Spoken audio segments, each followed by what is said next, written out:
Hi everyone, I'm Dr. Shivani Chandan, consultant obstetrician, gynecologist and laparoscopic surgeon at Srishti Specialty Clinic and Aster RV Hospital, Bangalore. Today, let's talk about polycystic ovarian syndrome, otherwise called as PCOS. This is a very common hormonal disorder that affects women worldwide, and understanding it will help us to deal with the symptoms and to go about managing it further. So what exactly is PCOS? PCOS is a hormonal disorder in which there is a hormone imbalance in the body which prevents ovulation. In a normal menstrual cycle, in the ovaries, number of follicles are present. So right after your periods, one follicle starts developing, gets dominant, and ovulation, the process of release of this follicle, happens during mid-cycle. Following which, during the second half of the menstrual cycle, pregnancy is anticipated, which if it doesn't happen, results in normal menstrual periods. So this process of ovulation is very important for regular menstrual cycles.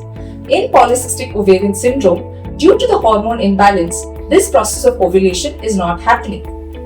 So this leads to irregular menstrual periods. The common symptoms that we see in PCOS include irregular cycles, that is, periods happening with an interval of more than 35 days, or sometimes even once in 3 months, or less than 9 cycles per year.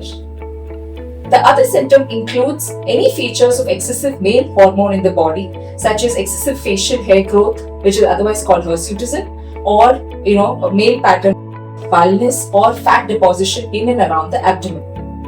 Apart from this, the ultrasound also shows features of polycystic ovaries, that is, number of fluid-filled follicles seen in the ovary during ultrasound. Now, what are the investigations that we do if we suspect PCOS?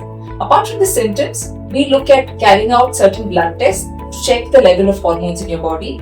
Along with this, we do an ultrasound to look at the ovaries.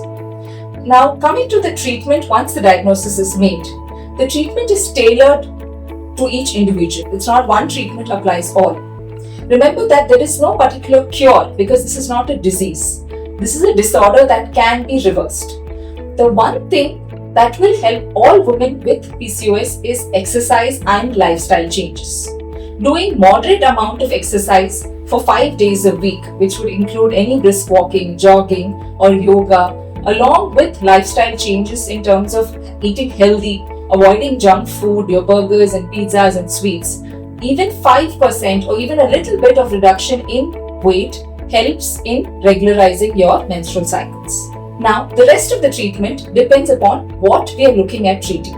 If we are looking at treating only irregular cycles, the treatment differs. Again, if a patient is having difficulty conceiving, the treatment is different. So if we are looking at regularizing periods alone, exercise, lifestyle changes, and even hormone pills are used for certain set of patients. A lot of people come in panic saying, Doctor, I've been diagnosed with PCOS. They say I cannot conceive. So this is totally a myth, and that has to be understood that every patient with PCOS can conceive. But some set of people with PCOS may require help in terms of inducing ovulation. So in this group of people who are looking at fertility as a concern, sometimes you may need help with medications that will help you ovulate. Now, finally, for certain set of people, if they do not ovulate in spite of medications, sometimes we need to do laparoscopic ovarian drilling, right? So in this case, we rupture the follicles so that the androgen levels in the body come down. Apart from this, individuals with PCOS are known to have certain amount of insulin resistance. So some medications can help even with this.